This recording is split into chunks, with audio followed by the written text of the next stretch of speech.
Well, earlier we spoke to a senior video journalist at the Associated Press in Pyongyang, Rafael Wober. He says there's been no immediate reaction to the United States deployment.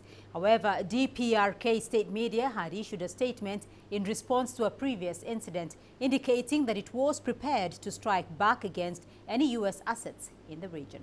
So far, there is nothing official from the DPRK about this news that came out over the past 24 hours, the movement of the U.S. aircraft carrier group towards the Korean peninsula.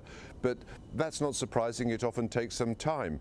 And certainly the DPRK did react strongly against the deployment of the same aircraft carrier when it came to waters off the coast of Korea just last month, taking part in big US-South Korea joint military exercises. At that time, the DPRK said that it would react if it felt that the US forces in any way infringed its sovereignty, and said that the US forces around Korea are in the crosshairs of the Korean People's Army.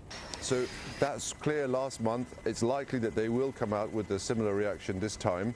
And against the US strikes on Syria last week, the DPRK did belatedly over the weekend come out with a very strong reaction to that.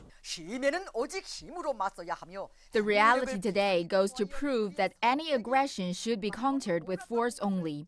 And it was entirely just to remarkably bolster our nuclear force. We bolstered our self-defense capabilities to cope with a reckless move for a war by the U.S.